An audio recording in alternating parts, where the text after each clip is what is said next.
Welcome back to the Marianne Hickman Show. Now, on this episode, I've got a very special guest, Julia Michelle. Now, she talks about all about brand voice. This is probably a term that you've heard before, but when we did the interview, I understood it way differently than I thought I had otherwise. So there's some really cool tools that we talk about. I'll put them in the show notes for you so you can go check them out. When Julia talks about brand voice, it's not just how you sound. It's, do you sound the same across all of your platforms? Do you sound the same in an email as you would in your social media and as you would in your text messaging and as you would in your automations? Because if people think they're talking to you, but you don't sound the same, you're going to lose them because there's one reason that they fell in love with you, and that's your voice. And especially when you get on stage, listen, you're using your voice on stage. That's what people know, like, and trust you because of. That's the whole reason. So when they encounter you on stage, and then they encounter this different personality in text or in email or forbid AI, if this embark on a journey garbage that everyone seems to be having to delete out of their AI messaging. Gosh, I still find it in some of my copy. We want to make your user experience absolutely universal because the last thing you want is a customer leaving because they lost you. So check out this episode. I'm stoked to hear your responses to it. I want to hear your comments. I want to know what you think of it, especially when you think about building your business and your copy and automations and taking away all of your time. We all want to simplify. We all want to make business easier, but we don't want to sacrifice our customers doing it. Check it out. And when we were jamming before we got on the podcast, I was like, what you do is so cool. I wish I had hit the record button right now. So Yeah, well, we can revisit it for sure. Yeah. So start from the beginning. Tell me and everyone listening, what do you do? And because your work is all about brand voice, and I have to tell you that, oh gosh, okay, I'm going to reveal something that every entrepreneur knows, but and it won't be surprised to anyone, but it's a little bit embarrassing. We all use AI, especially now, Yeah. with helping write stuff and produce content, and there's a lot Yeah. of AI that uses AI and so forth. And so a lot of my emails are AI driven. And I cannot tell you, Julia, how many times I have had to go through and Yeah. remove the phrase embark on a journey because it's like, it's not what I say at all.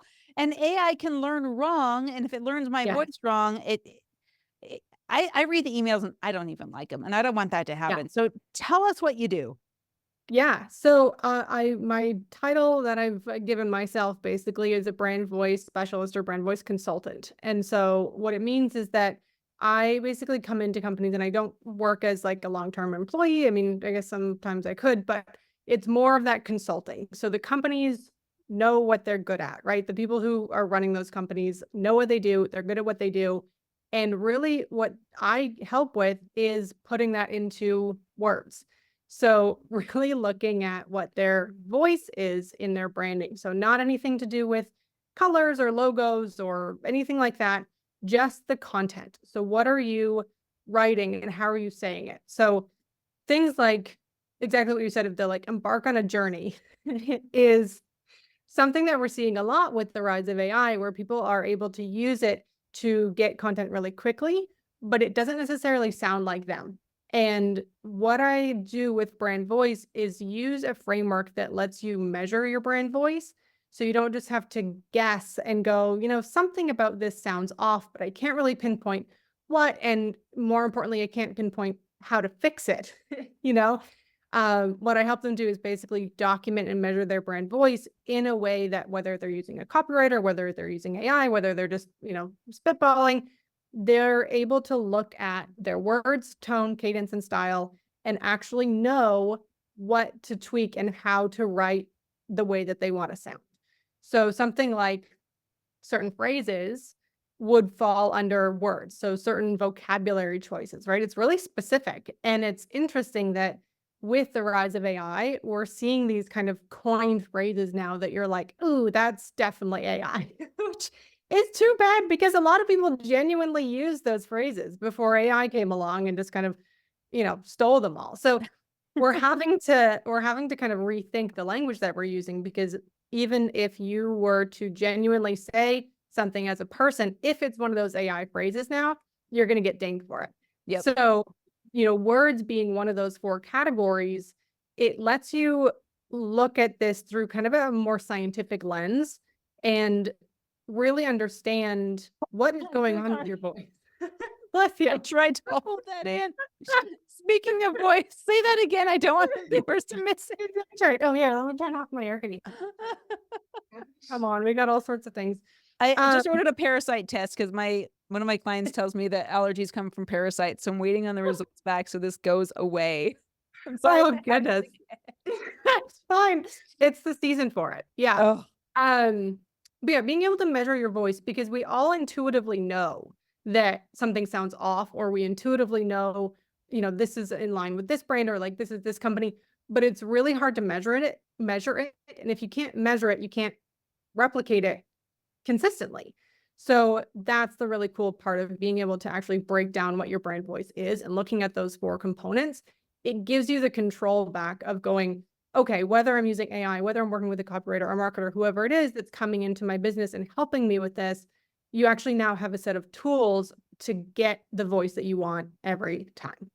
hey, what's up? Marianne Hickman here. Listen, I'm interrupting my own show because I want to give you something. Now, you guys all want to get on more stages. I got a free resource for you of stages that are just clamoring for guests. They need guests on a daily, weekly, sometimes monthly basis. This is my podcast database. Now, what I'm going to do is have you go to mariannehickman.com/database. Once you put in your information there, I'm going to send this to you totally for free.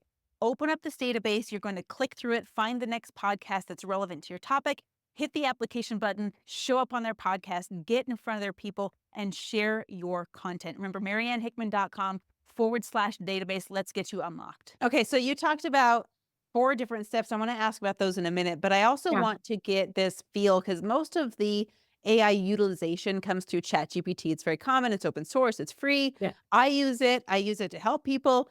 Yeah. Can you teach ChatGPT your voice effectively to a point that So it works? you You can get it closer.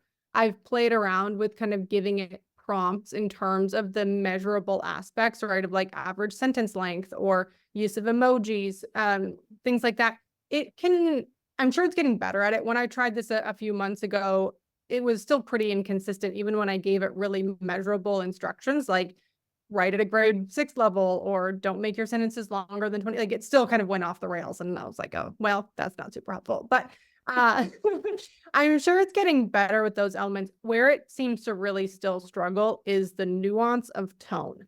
And if you want something to be, cheeky or cheerful versus like it really struggles with kind of those nuanced elements and it veers to the extremes. So in one of the, I kind of work within this framework that has 9 voice types. It's been developed by Justin Blackman of Brand Voice Academy. And he talks about these 9 voice types. And one of them is anti-establishment, which is actually one of my brand voice types that I use, where it's basically that like wake up call of, hey, like everything else that's out there isn't necessarily the way it is. Like there's another way. And when I ask ChatGPT to write in something like that, it comes out communist. Like it really just kind of goes off the deep end. So the the tone part is really tough for it to nail. Some of the other elements you can definitely teach it, but it takes a lot of repetition and it takes a lot of like, that was close, but not really. And personally, I find that as far as the best use of my time, it's not to train ChatGPT. It's my time is better used with fixing it to be the way that I want rather than trying like 5 different times to get it to send me what I want, if that makes sense. Yeah, yeah, because you're doing enough editing, you may as well just write your own. Exactly. So when people are, distributing their emails or putting out their text Mhm. blasts or constructing social media or appearing on stage, which of those is your specialty? Like, do you teach people their brand voice public speaking wise, or is it Good kind of question. holistic? Like, what is that? I haven't veered into public speaking. Often people's talking is something that they're more confident in than their writing. And I mean, I guess maybe not in public speaking sphere, but often say, I get on calls with clients and it's great. I'm a total expert. I know what I'm doing. Everything is flawless. And then I go to write something out and it just, tanks. So I it's think we like, all have writing trauma from, like, 7th grade when all of our writing would yeah, get marked up. absolutely. And it's so much of that where, in those 9 voice types, part of what we look at is the cadence length, so the rhythm, the sentence length, overall kind of structure of it, and the vocabulary level that you use. And most of us were taught to write academically, which means long sentences, difficult readability level, and the smarter you sound in your writing, then like the better for everyone. Yeah, my And husband does this whenever I yeah, sound too smart, like, exactly. Yeah, and we're taught that, that's a good way to write, but then we get into this marketing world and we're taught the complete opposite of, talk to your audience like they're 5 or, use short, punchy sentences, use emojis, use all these things. So we have all these, you know, things that we should be doing. And the reality is that those are just different voice types. Like some voices do write at a higher level with longer sentences, and some do write at a lower level with shorter sentences. And the rest all fall in the middle. And so it's not so much a directive as much as, which one do you want or which blend do you want? I mean, mine's a hybrid voice. A lot of the people that I work with end up with kind of a hybrid voice where in different contexts they use different emphasis. And it's such an interesting thing to be able to help people articulate what it is that they often already kind of suspect or know about themselves, but they've never been able to actually measure it. And they've never been able to actually understand why it is that some things that they write, they love. And they're like, yes, that is absolutely what I wanted to say. And other times they write it and they're like, that is not it. And they can't tell why or why not. So being able to look with them and go, okay, well, in this instance, you actually used this kind of vocabulary. In this instance, you veered pretty far away from that. Like, which vocabulary do you want to use? It's not about, this is the one you should. It's all about discovering what do you want to do in your brand voice. it sounds like you're really just paring down on authenticity. Whenever we do something that doesn't sound like our voice, it's just trying to be something we're not. Yeah. And it's it's funny that you bring up the word authenticity. It's such a buzzword in, personal branding. I feel It like is. unique and authentic are the 2 ones that everyone goes for good reason, right? I mean, being unique is a big pull of having a personal brand is that if you really personalize it to yourself, arguably it's not going to be like anyone else's, which is a huge plus. And of course, authenticity is going to be easier to be yourself in your business than anyone else. What I find really interesting though is that the idea of being just because something's unique doesn't mean that it's good. And so you can have a You really tried to sugarcoat that as it came out of your mouth, but it just just because you're new to me. Yeah. Okay. I can think of right, several examples of this. Yes. it can be really bad and it's unique, but it's terrible. And so we gotta like make something that's unique and good. And the whole idea of authenticity really I think it's the right direction, but there's very little instruction on how to get there because we all show up so differently in different contexts, right? I mean, I'm different with you than I am with my partner, than I am with my dogs, than I am with my sister. Like, what authentic version of myself is it that I bring into my business? And the brand voice work that I do really lets people see this is kind of your smorgasbord of options. Which persona do we want to make your brand voice? And for a lot of people, it lines up very closely with who they are outside of their business. And for some people, it's, a little off, or they bring in more elements of this piece of themselves, or so you get to kind of play with it. And I think the nuance of context is often lost in the conversation around personal branding because it's just said, be yourself and it'll be that easy. And it's like, well, it's not that easy. One, because you have to pick a version of yourself. And two, how do you even bring that version to life? And that's where the brand voice comes in of what vocabulary do you use? What cadence do you want to use? What, styling supports that. So all of these pieces really come together and you can construct a voice that you want to have in your brand. So does that go you're talking about copywriting for the most part, your copy that appears in Word. Does it translate into, like, your brand colors? Does it translate into your apparel? Is that part of what you You do, know, or you don't do it even though you know it affects it? it definitely affects it. I'm just not the best person to make that translation. I would assume that if you were to work with a graphic designer, if you were to hand them the kind of brand voice guide that I create for people, I would think that that would be a very easy jumping off point for them to go with. I'm sure that most graphic designers have their own process for kind of pulling out what people want in their, in their logos Yeah. and designs. But a lot of it would probably be answered in the brand voice guide, where it's talking about, what tones do you want to have? What is the overall feel of your voice? But I don't know enough about graphic design to know whether it's a, one-to-one kind of conversion or whether there's additional information that they would need. So do you find that when people they work with you, they find their brand voice, and I wanna go into these 4 steps you mentioned and to the 9 steps you mentioned. But before I Yeah. do that, like, do people evolve? Does their brand voice, like, mature?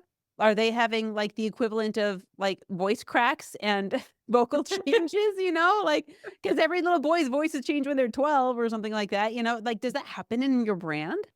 Yeah, I mean, it's happened in mine, right? I've Interesting. done multiple pivots, and it's actually on my list of projects to do is basically go back and do a brand voice analysis of the emails that I was sending out, 2 years ago and see how they've changed, compared to the ones that I send out today.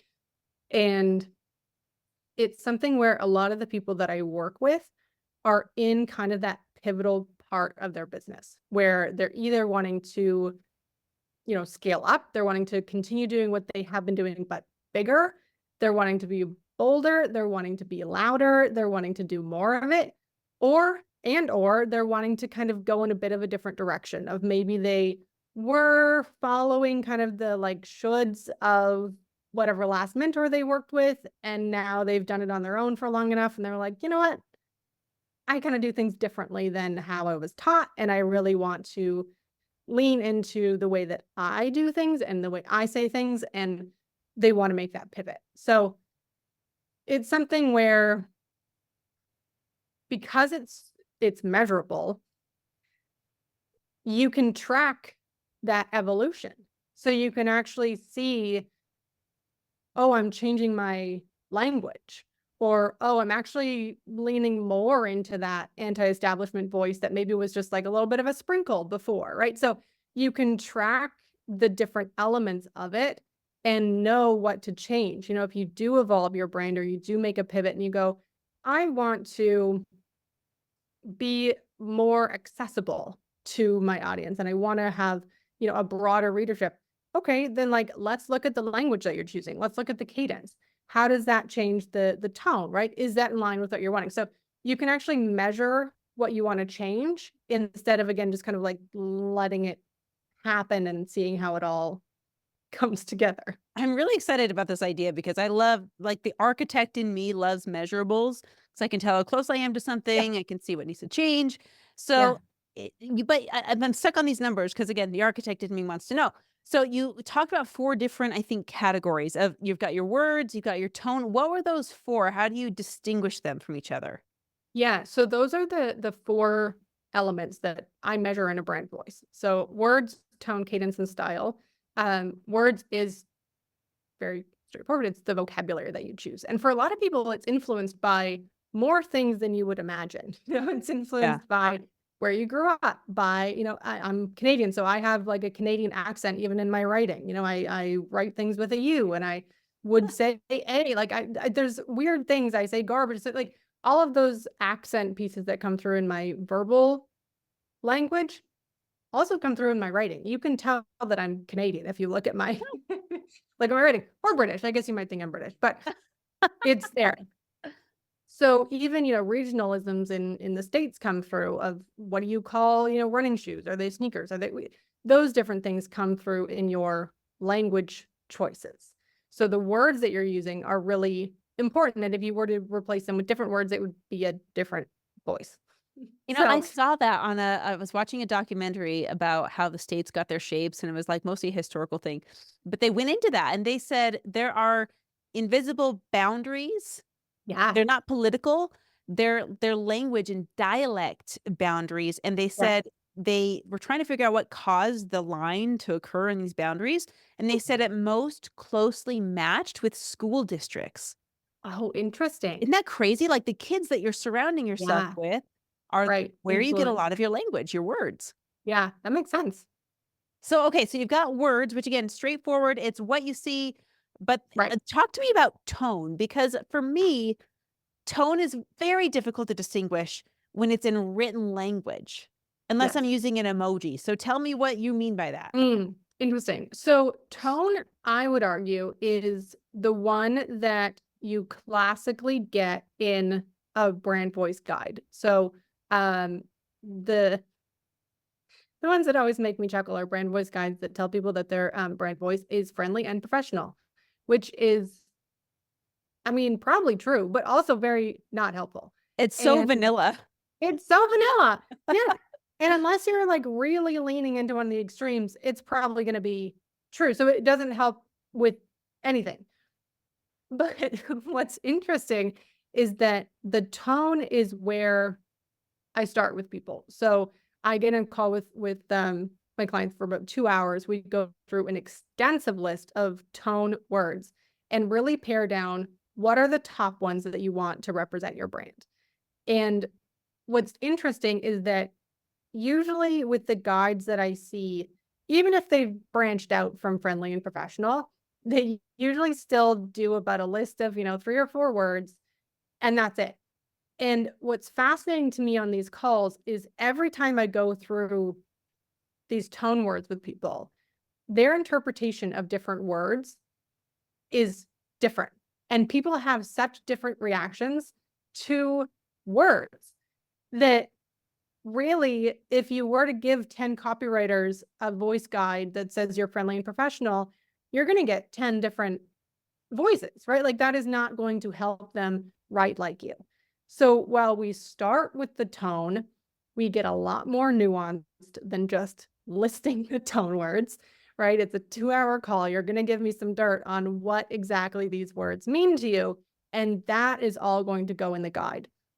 And the reason I start with that as kind of the foundation is those tones largely dictate kind of where you fall among those 9 voice types. And that then tells us what kind of vocabulary level would best support that. What kind of cadence actually tells you this kind of tone? What kind of styling would you use to emphasize your voice? So we start with the tone and then kind of document the rest of the supporting pieces so that you can hand it to a copywriter or to AI and know exactly what you're wanting from it. Um, so I don't know if that answers your question. I think I went off on a tangent, but No, it sounds like tone is very foundational. It's it a is. you find your words because of your tone. I don't know if this was the 3rd or 4th, but you said cadence. For me, that sounds like you're writing music, and maybe Yeah, it's not far off, but tell me what you mean by cadence in your copy. it's not far off from music in that it's more about the rhythm of it. So it measurability wise, it comes down to your sentence length and your paragraph length. But when you're reading somebody's content, cadence is one of the ones that we pick up on the most, but we don't know. It's one of the kind of subconscious ones that sneaks by us a lot, where we don't necessarily register that the reason that we like clicked away from that page was because it was just a wall of text, or the reason that we kept reading was, because they just had all of these nice flows and there was a rhythm to it and all blah, blah. So we register it, but it's often kind of on that subconscious level. And bringing it into the conversation is one of my favorite tools because if you change your sentence length, it forces you to change the language, right? You're going to have to rework that sentence if by doing nothing more than, adding a period and taking out the word and, but it's going to force you to change the vocabulary that you're using. And that is then going to change the tone. So cadence is one of those kind of tricks where if you were to elongate your sentences or shorten your sentences, you would automatically change the voice quite noticeably. And it's a really nice starting place for people when they are using something like AI. They get something back from it and it's off. If you start by looking at the cadence and going, is it the sentence length? You can very quickly tune into what it is that you want it to sound like. So when you're talking about that, I'm overlaying everything that I write and publish, and I think this is where people get tipped off that I am not using my brain exclusively to write my emails because it's not how I communicate. When I'm Yeah. communicating in text, especially in my community, like hearing you talk, I find myself I'm like, I usually lead with 2 sentences together, Mm. and then I do a return carriage and I put like 3 or 4 one-liners, Yeah. like boom, boom, boom, drop a bomb, and then I'll explain for 2 to 3 sentences, and then I'll have a 1 to 2 sentence call to action. Like I'm just realizing this as I'm hearing you speak, like that's my Yeah. tone or that's my cadence. However, I do click away from the walls of text. Oh my gosh, I'm so terrible, and I hope I'm not the only one that does this. But if people give me a huge wall of text when it's either in a social media post or sometimes I Yeah. even get a personal text message from someone, and it is Mhm.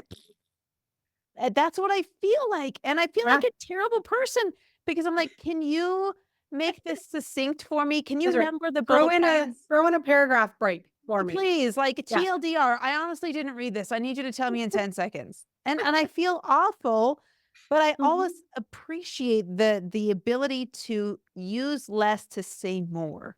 Yes. And that is a voice type. That's So what I was wondering. I'm like, maybe I have as friends with much this. as much as I, and it sounds like you, do not either write or appreciate reading very long cadences, it has its place.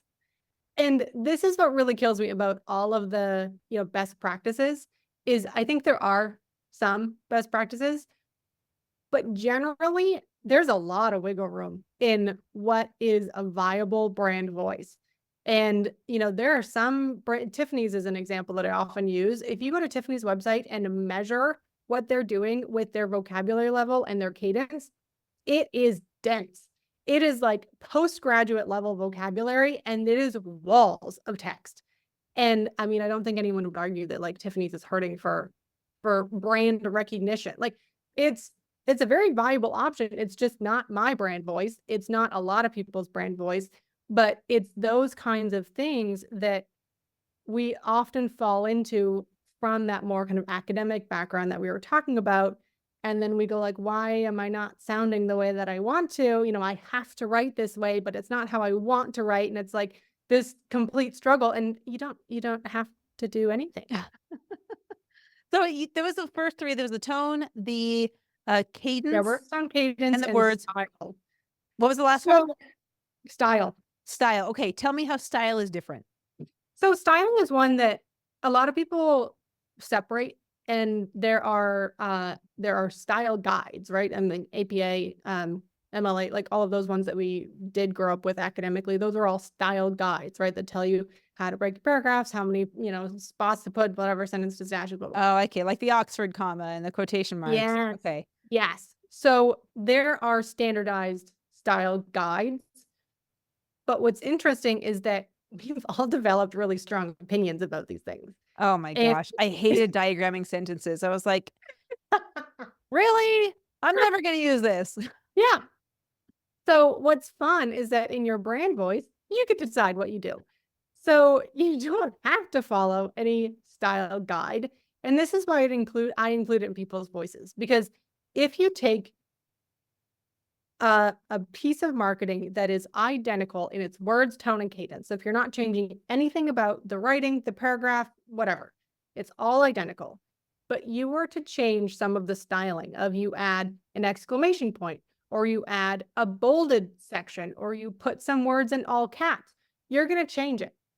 And that to me is the final piece that kind of lets people really have their audience read their words the way that they intended. Because it's something Mm, that you can really use to emphasize the places that you want to emphasize. And you can use it to have people essentially hear things in your voice. I see. So documenting documenting style for solopreneurs is not a very high priority for me. I often go through it with them to kind of give them some of the options and go, have you thought about this? Or is this something that you've noticed that you do in your writing? Or is this intentional or is this not?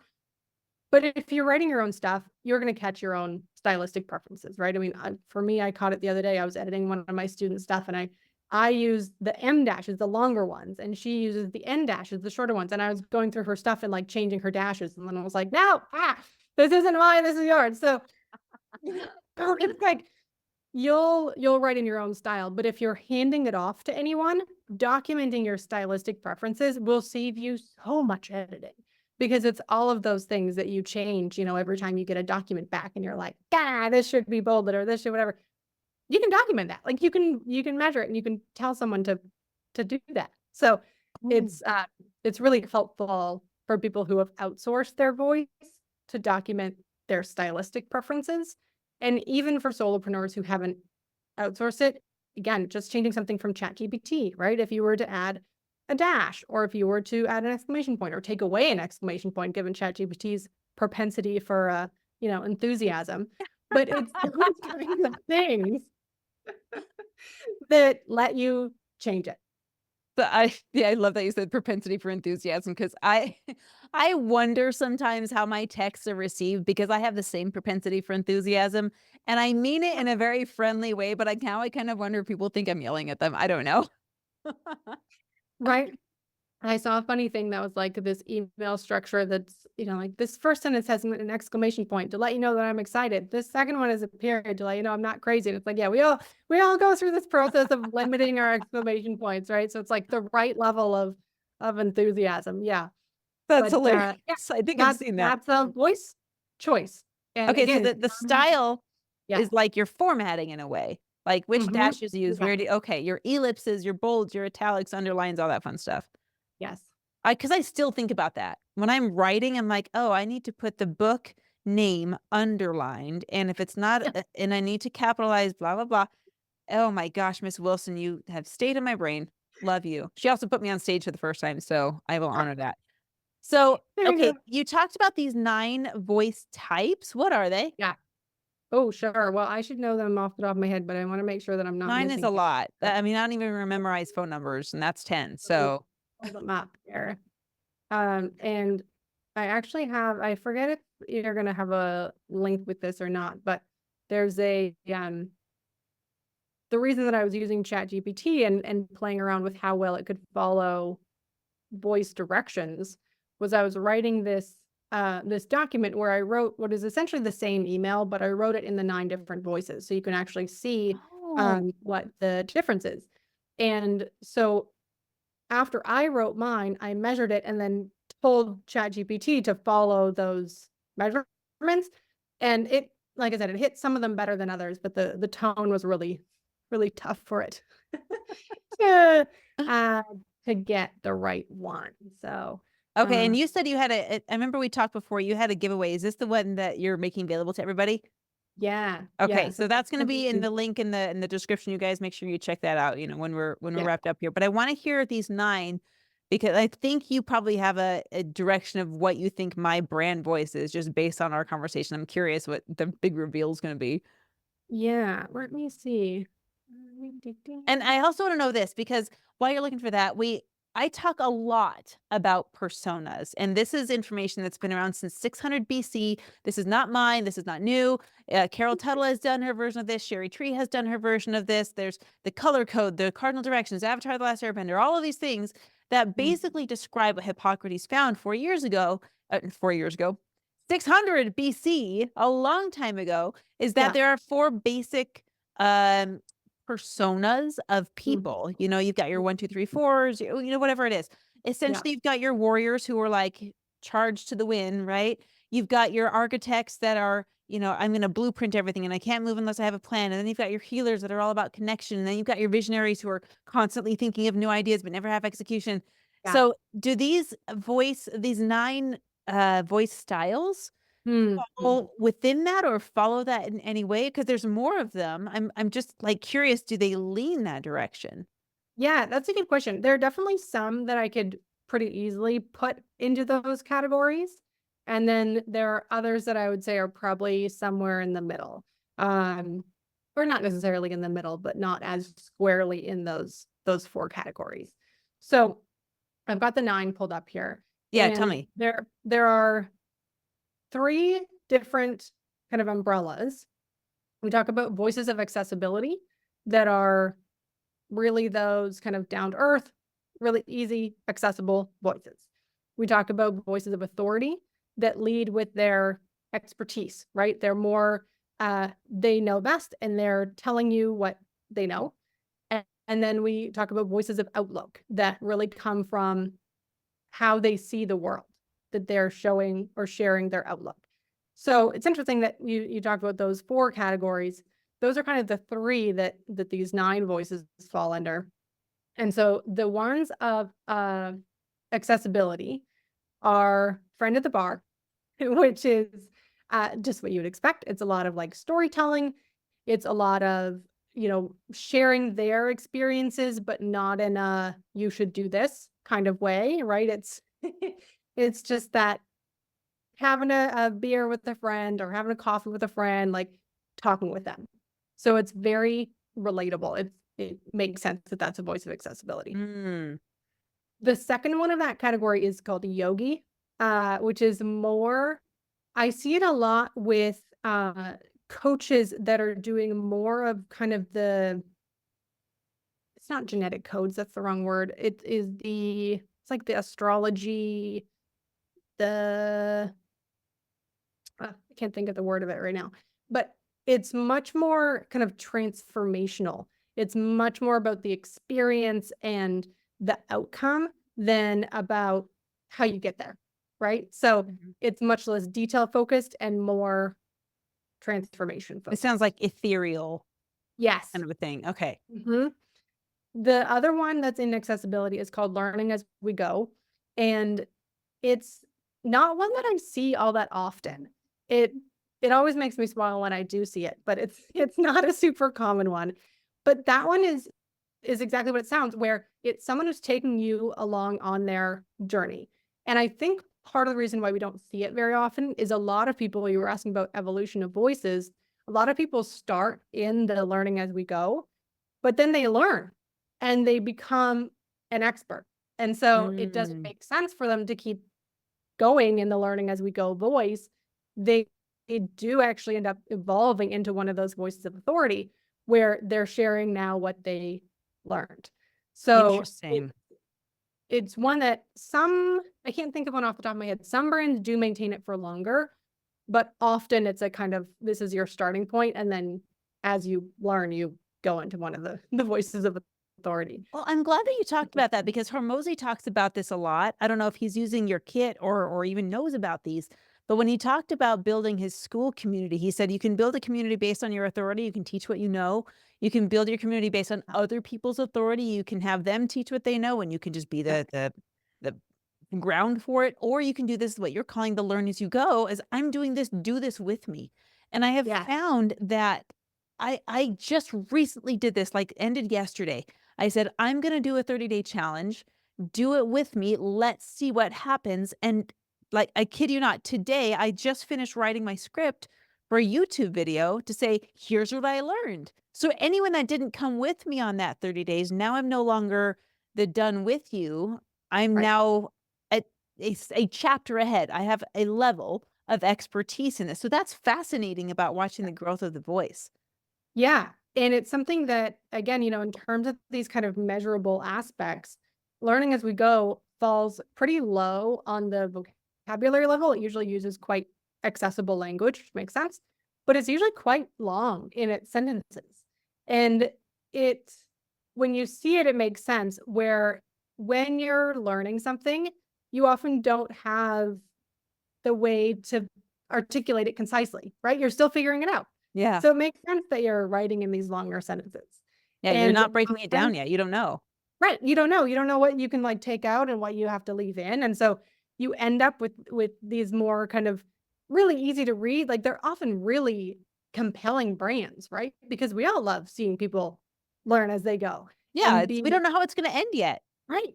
You don't know if it's gonna be disastrous or successful, and it's it's that kind of pull where you get to go along with them for the ride, and that is, like I said, it's not a super common one, but I really enjoy it when I do see it, You know, it's and I think it's crazy. great. I'm seeing this a lot in growth strategies on social media. There's a Mm, guy that my husband just like, digesting his content like crazy. This guy said, "I'm gonna bet 10 cents for every follower I have, and I'm gonna do a blackjack deal with I don't know if you've seen this guy, but it was this whole thing like you're talking about, we don't know how this is gonna end. He's betting his own money, he could run out, and then if we run Mhm. out, like, that's it, like, your whole strategy is gone, so there's a Yeah. lot of, vulnerability there, and there's a lot Yes. of edge of your seat, eating the popcorn, and then he blew up. He got to, a $250,000 bet that he won $500,000, and so his follower count's going crazy because he's betting based on the followers, but we none of us know what's Right. gonna happen, and he's got Yeah. over 1,000,000 followers in less than 90 days. And it just blew me away. This learn as you go doesn't have to necessarily be an elementary thing, but I bet you're right. His next pieces of content are gonna be, "Here's what I learned in Yes. this journey." That's Yes. crazy. Yeah. And some people do maintain it. I remember one of the examples in the course that I took to learn this brand voice style is that there was like a cooking show, and it was these two guys who kept making these like the same dishes, and they were like, yeah, last time we made this dish, it was, like too salty and too whatever and too something. So this time we're gonna try it with this. And so they managed to maintain their learning as they go voice because they weren't saying, here's everything that we learned and now we've nailed it. They were saying last time we screwed up in this way. This time, who knows? Maybe we'll maybe we'll get it right. Maybe we won't. Maybe we'll learn something else. So they were still really taking you along for the ride. But it's a really kind of interesting voice to maintain because you almost inevitably phase yourself out of it, but it's such a fun one at the time. It really is, and I know we're diving deep on this one, but all these examples keep coming up to mind, like Mythbusters. That whole thing is based on learn with me, even though they already have a level of expertise. That's really cool, and, like, there's so much that can be produced based on that voice style. Okay, tell me about the other 6 because I wanna know about them. Okay.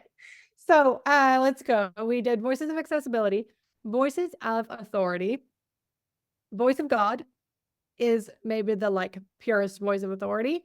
It has a super high vocabulary level, very long cadence. That's Tiffany's, right? They're like, we know diamonds and everyone else doesn't. And they just like, you should buy our diamonds because we said so, right? Like it is very black and white, their way or the highway. That's it. Is it because And they're a luxury brand? not necessarily. I mean, it lends itself to it, Yeah. but you can have luxury brands and, well, I don't know if all of them, probably all of them. It might be tougher with some of them. I would argue that a lot of luxury brands go yogi, actually. Oh, That interesting. they, there's a jewelry company that actually that I got this opal necklace from, and so I'm on their email list, and the emails that they send are pure yogi. They talk about, the like experience of the necklace and that you're going to give the gift of whatever. They say nothing about like what is it, right? Is it Chanel does this too. Now that you yeah. say that, yeah, they do. So a lot of it, I would argue that most luxury brands lean yogi, but Voice of God is probably in there. Okay. Um, so Voice of God, parent, which is maybe the oldest authority in the books. They have this I know best, right? But it is with more of that kind of nurturing tone. So talking about the tone, especially in the voices of authority, this is where the nuance of that really comes through because all three of them, so translator is the third one, translator, parent, and voice of God are all saying I know best. Mm, But the tone of them is very different. Voice of God is just the like because I said so. mhm, The parent is really, because I want what's best for you, right? Like mm. I've experienced this myself. I've made the mistakes. I really don't want you to make those same mistakes. Like be careful. It's kind of that more protective, nurturing one. And translator is really taking complex ideas and making them simple without that like nurturing piece. Or So it's condescending. really right. It's just not necessarily condescending. It's more like Neil deGrasse Tyson is a great example where he's talking about like neurophysics or whatever it is that he talks about, but it's understandable. Yeah, So yeah, I he made this has complex thing really easy for you. Watch this. exactly. So it's pure facts though. It's not really more of that, because I want what's best for you. It's just that I want you to understand it. It's just Mm. explain. So those are the voices of authority, right? You know something and you're conveying it in different ways.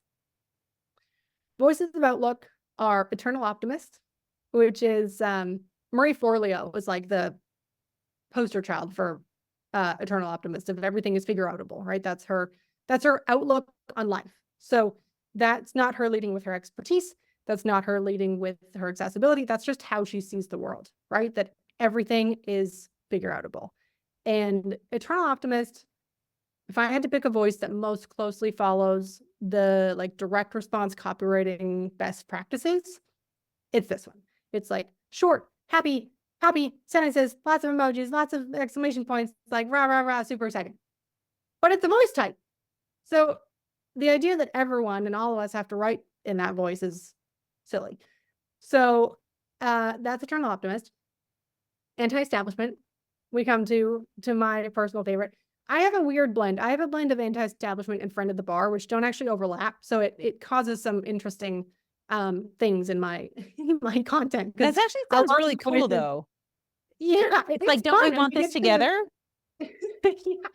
yeah. You get to see like where in different contexts, like what voices do you use more. So um but anti-establishment, like we said, is more the status quo isn't the best way, and there are other options, um, which is fun.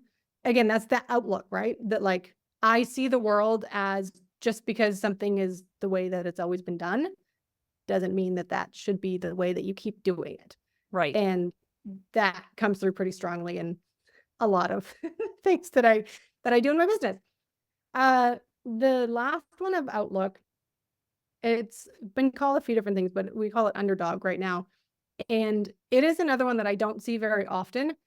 I think of it as like the Eeyore voice, where Mhm. everything is just like wah wah. Like it's the really uh you're like cheering for them because they're the underdog, but it's really opposite to most best practices. There's a poet that I see his stuff on Facebook called Brian Bilston. If anyone wants to look up a really good example of the underdog voice, his stuff I just think is absolutely hilarious. He writes these poems which are fantastic, and then every once in a while he'll write this ad that's selling his like book of poems or whatever else he's selling, and they're consistently like, I don't really know why I did this, but I happened to put together like group my poems into a book.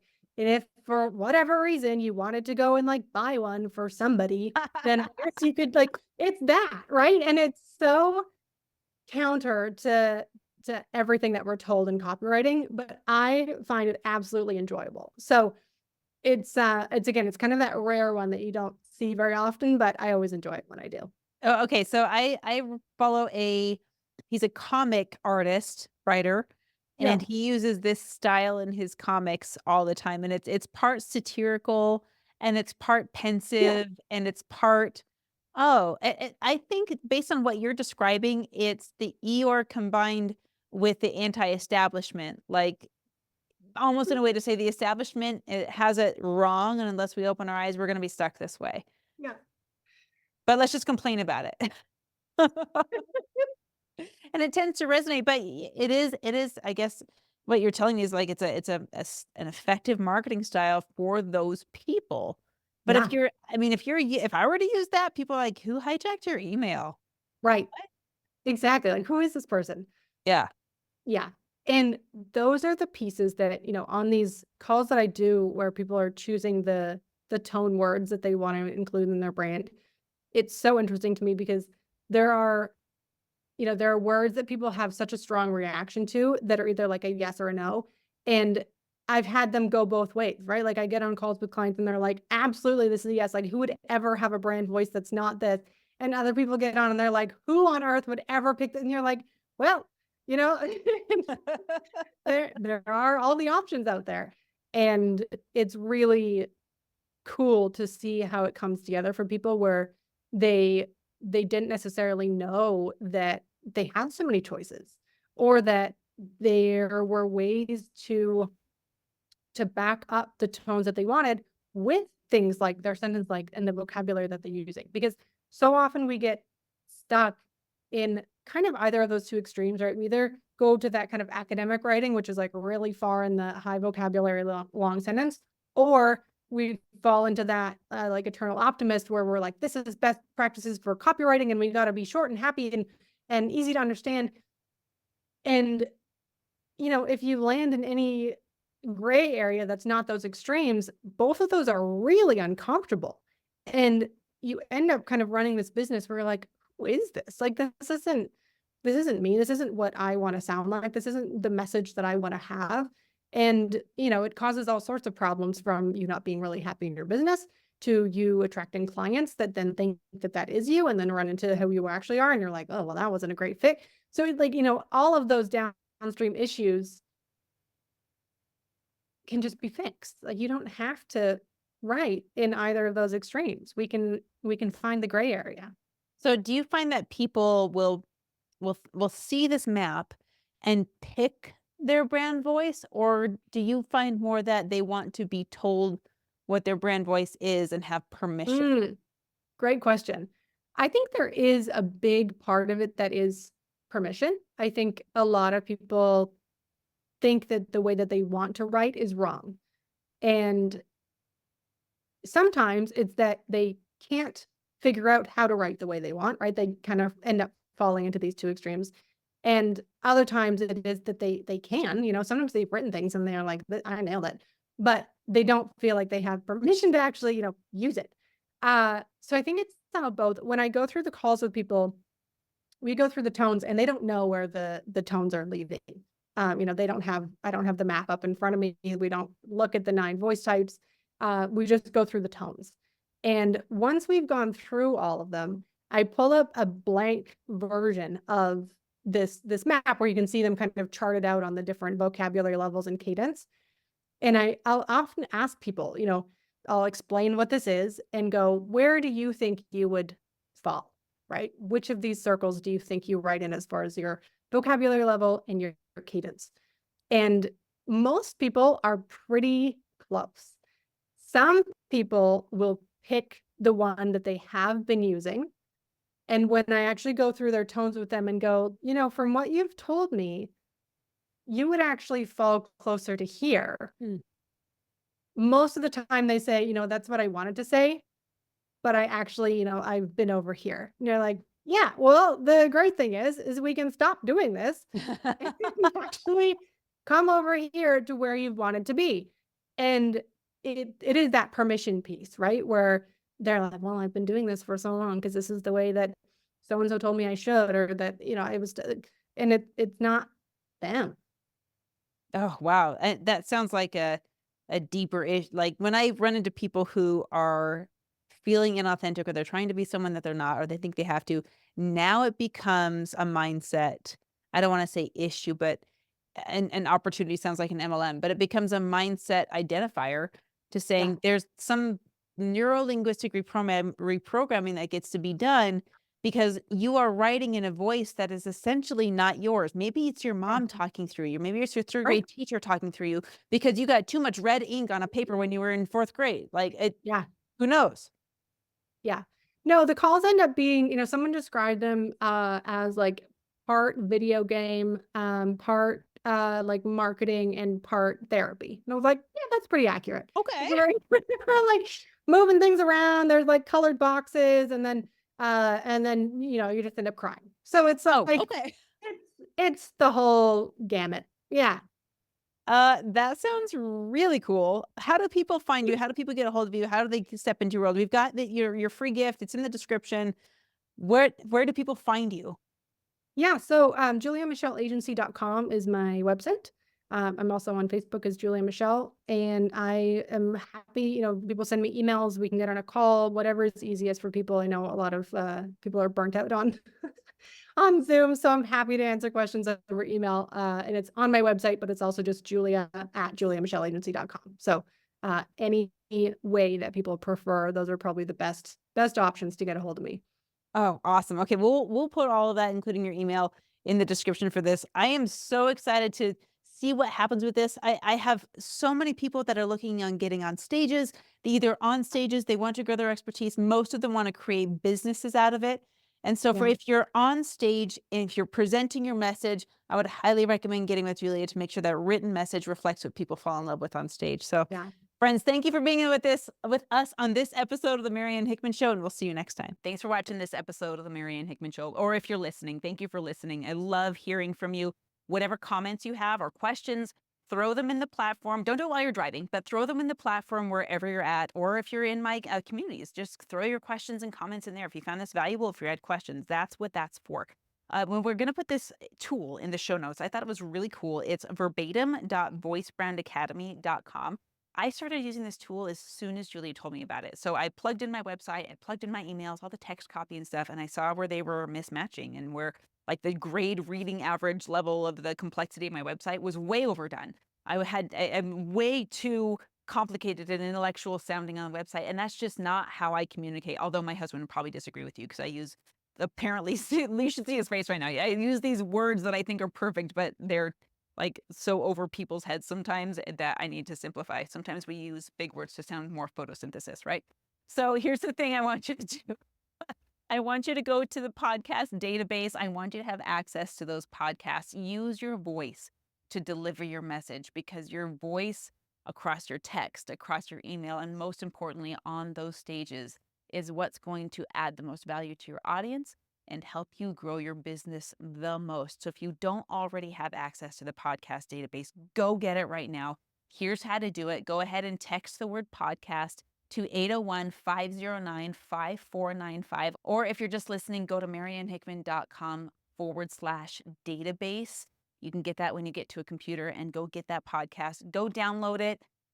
What I do is I go in there twice a week, I update it, I add new stuff, and you can even request to be added to the podcast database if you're part of our community. So go in there, get those stages. Again, my rule of thumb is to request at least 10 stages a month. Really easy number to start chipping away at.